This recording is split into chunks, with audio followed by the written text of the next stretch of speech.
We are in lesson 82, which is more applications of trigonometry. Basically, what we're going to end up doing is we're going to end up taking two sides and finding an angle using the inverse sine function. Okay, so you'll need a graphing calculator if you don't have one. How many of you don't? They're over here, right? You can come pick one up. Because fortunately, everybody in here that I can see is gifted with two working legs. Congratulations. Okay. So the sine, cosine, and tangent ratios can be used to find the lengths of a side of a right triangle. But today what we're going to be working with is the fact that these trig ratios can also be used to find the measure of an angle given two side lengths. To do this, the inverse of each trig function is needed. You'll notice that you can operate this on your graphing calculator. I'll pull one up here so that we can see it in the video. By hitting second sine will give you the inverse sine, second cosine will give you the inverse cosine, second tangent will give you the inverse tangent. And that's marked by a little -1 above it. That's what's giving you the inverse for it. One of the things you'll all want to check before you start is check your mode. So if I hit on here in mode, notice that mine is in radians. I need to switch it to degrees. Okay, otherwise my answers are not going to come out in the proper degrees. Okay? All right. So moving on to our next slide, just so at least we see some explanation here. The inverse sine is the measure of an angle where the sine ratio is known, meaning if I know the measure of the side that's opposite my angle and I know the hypotenuse, I'm going to use inverse sine in order to find that angle. If I know the side length that is adjacent to an angle and I know the hypotenuse, I'll use the inverse cosine function to find the measure of that angle. And if I know the side length that is opposite of an angle and adjacent to that angle, I'll use the inverse tangent function. All right, is everybody following me okay so far? All right. So just so you see how this works, at least as an algebraic example, let's say that we are looking for this angle right here, commonly referred to as theta. If I know what A and B is, I'm going to use inverse tangent, right? If I know what A and C is, right, I'm going to use inverse sine. If I know what B and C are, I'm going to use inverse cosine as marked out over here. Okay? All right, so from this point on, we're actually going to work out some questions. Okay? Hopefully it won't take too long. We'll get through everything. Okay? In a right triangle, the side that is opposite angle theta measures 78, and the side adjacent to angle theta is 118 feet. Find theta to the nearest degree. Do I need to draw a triangle for this, or do I have enough information in the statement? What do you think? If I know that the opposite is 78 and I know that adjacent is 118, can anybody tell me what trig function I would use?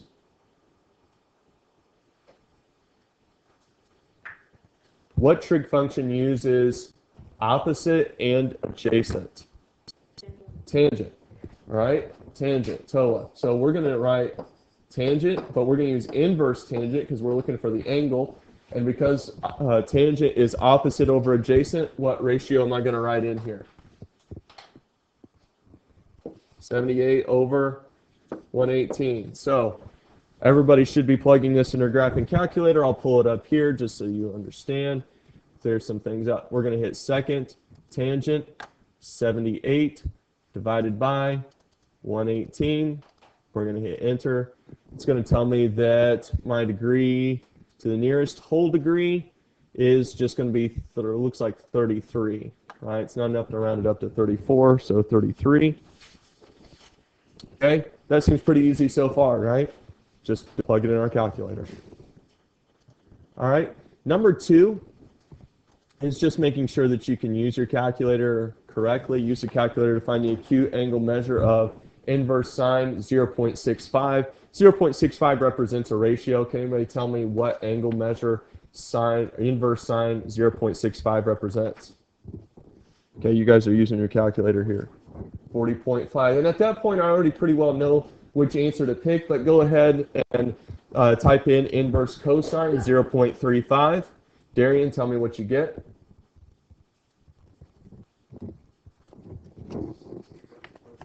69.5. Great. And Casey, tell me what you get with inverse tangent 1.2.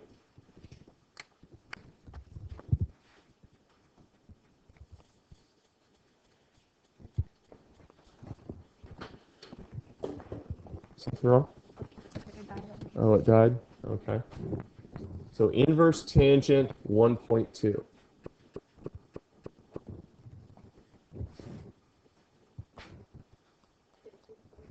$50.2. Very good. So everything matches up with D there, right? We know how to. You probably want another calculator, right? If yours is dead. Okay. There you go. All right. So let's look at question number 3. Okay, we're kind of trying to fly through these. We've got about 10 questions. Oh, let's use this. All right. Find theta to the nearest degree. Now, I have the measures of all of my sides. Does it matter which trig function I use? Can I use any of my 3 trig functions? Caleb, what do you think? Yes or no? Yes. Okay. Which trig function do you want to use? Inverse sine, inverse cosine, or inverse tangent? Inverse tangent. That's a pretty good pick because a lot of times we do have opposite and adjacent. So tell me what numbers I'm going to use in my inverse tangent.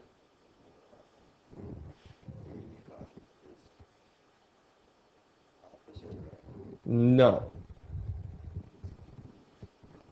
Here's my degree, 36 over 77.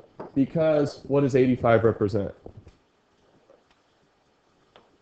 The hypotenuse, right? The hypotenuse is always opposite the right angle, so I only use it for cosine and sine functions.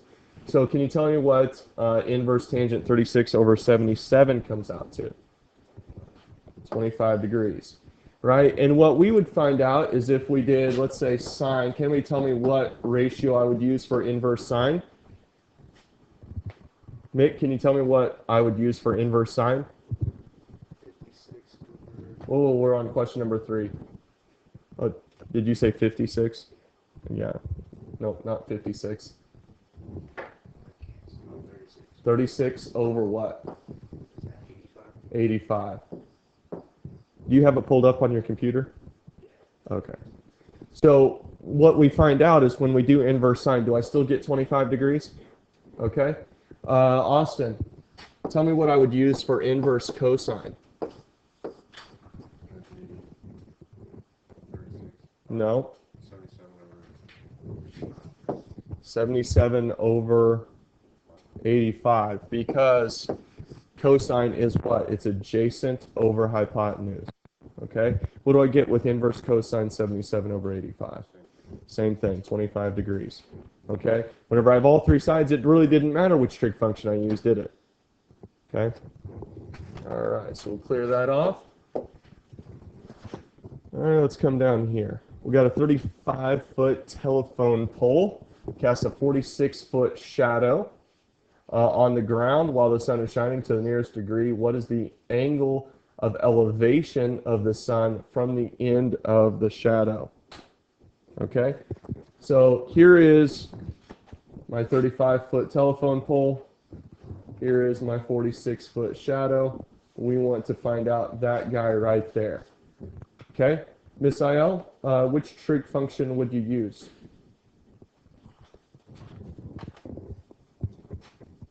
Looking for angle theta.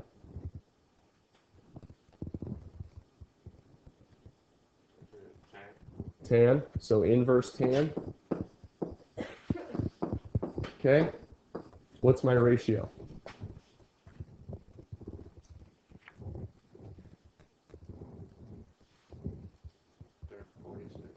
What's that? 46. Tan is what? Opposite of adjacent. All right, what is opposite to angle theta? 35. 35. What is adjacent? 46. 46. So I'm going to type in second tan, 35 over 46, close parentheses. Can you tell me what that degree is going to come out to? 37. 37 degrees.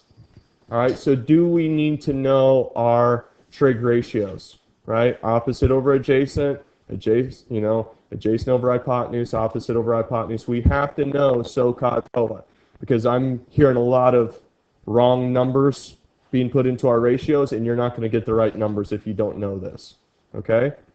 So you need to go back and look at your notes. All right, 4, let's move on to 5. In a right triangle, measure angle A to the nearest degree. We want to find measure angle A to the nearest degree. If C is a right angle, B is 8, C is 10. So do I need to draw a triangle here? Yeah, I probably need to draw a triangle. You'll notice that they tell me it is a right triangle. Okay. Let's see. Do they tell me which angle is the right angle? C. C is the right angle. All right. Does it matter where I put A? Where do you want to put it, Erica? Top or bottom? Top. Okay. So we want to find angle A. So I'm going to put theta there. So where's angle B then? Obviously. Bottom. All right. So let's go ahead and let's put some of our other stuff in here. Where am I going to put the 8 for B? I go on the left, the hypotenuse, or the bottom? What do you think, Minor? You think 8 is the hypotenuse? No? Anybody know how I'm going to know what goes here? Austin? You think 10 goes there? All right, so we're missing some old information that we covered. All right? If this is A, this is B, and this is C, then the sides that represent this triangle are opposite the angles. Okay? C is opposite C, A is opposite A, B is opposite B. Right? Do we remember that? We don't just put them wherever. So notice that we labeled our angles first, and then I started asking about the sides because it does matter. All right? So what is going to go right here? 8. Okay? 8 goes right there. What is going to go here? 10. All right? We just want to find the measure of angle A, right? So, which trig function can I use to find the measure of angle A? Matt. Cosine, right? Because 8 is adjacent, 10 is hypotenuse, right? So cosine, we're with the inverse. What's my ratio?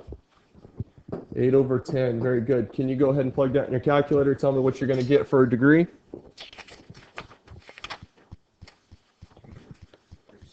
37 degrees. All right, so we have to use stuff we've already learned to answer questions that we're seeing right now. Okay?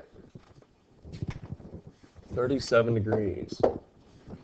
All right, number 5. In the diagram below, we want to find theta, okay, to the nearest degree. Let's see, let's come back around to Darian. Let's see, we want to find theta. Which trig function are you going to use to find theta?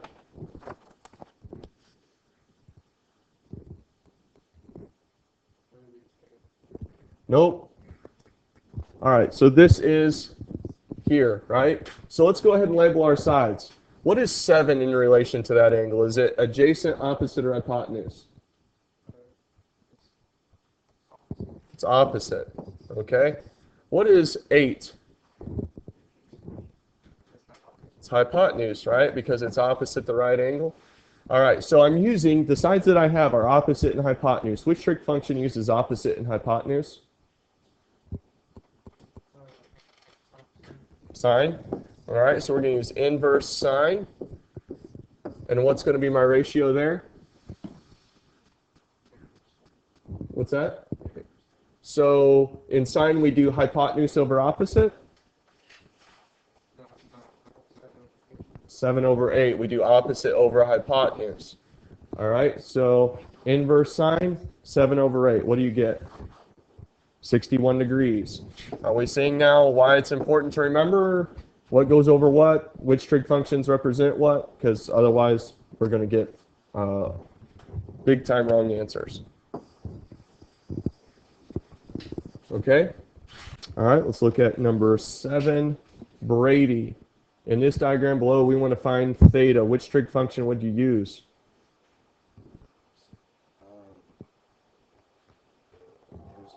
Cosine. Okay, cosine. All right. Cosine is what? Which number represents adjacent? Adjacent is here. Okay, so 17. And you said it's adjacent over hypotenuse, so 35 represents the hypotenuse. So I'm guessing that goes on the bottom. Okay, what is inverse cosine 17 over 35?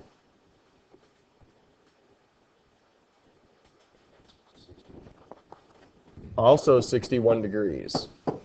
Okay? All right, let's look at number 8. Aaron. Aaron's going to help me with number 8. Okay? All right, which trig function would you use to solve number 8?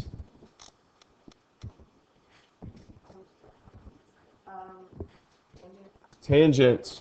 All right, tell me what tangent is. Opposite over adjacent. Which number is opposite of angle theta? Which number is opposite? 18. Now, was that just a fluke, or do we really not know where the opposites are? Just a fluke. Okay, and what is adjacent? 10. Okay, so inverse tangent 18 over 10 is? Notice that they want this to the nearest tenth of a degree. All right, what I would do at that point is, I'm going to hand you my calculator, because whenever they start to show error over things that aren't really errors, usually what you need to do is hit second memory and reset, because they do get, for whatever reason, kind of all wonky. All right. Oh, you got error also. Mine. Inverse. Oh, probably part of our problem is that you're doing inverse sine. Which trig function are we using? Inverse tangent. So I might have just cleared that. You might want to check your mode, because it will probably set it back to radians whenever we reset the RAM.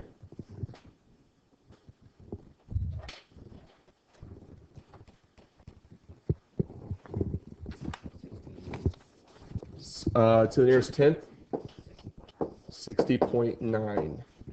60.9 degrees. 2 questions left, and then we're all done. Now, my hope is that as I'm calling on people, you guys are working these out, correct? Okay, you're making sure that you get the right answer out of this. Number 9, Caleb. In this diagram, we want to find theta to the nearest tenth of a degree. Which trig function would you use for number 9? Sine. Inverse sine. Okay, what is sine? No, what is sine? Okay, what is opposite of angle theta? 9, and hypotenuse is 14. So what is inverse sine 9 over 14? 40 degrees. Very good. All right, last question. 10. Ooh, let's see. Austin? I haven't called on you in a little while anyway. Opposite over adjacent. Very good. Which trig function uses opposite over adjacent? Tangent. So we want inverse tangent. What is opposite to angle theta? 32. And adjacent is 19. What is inverse tangent 32 over 19? What's that? To the nearest tenth? 59.3 degrees. All right, do we feel like we've got a pretty good handle on this? Hopefully. I'm going to hit stop on our video right there. You guys know what is going on, so I'll let you guys get started with whatever time you guys have left.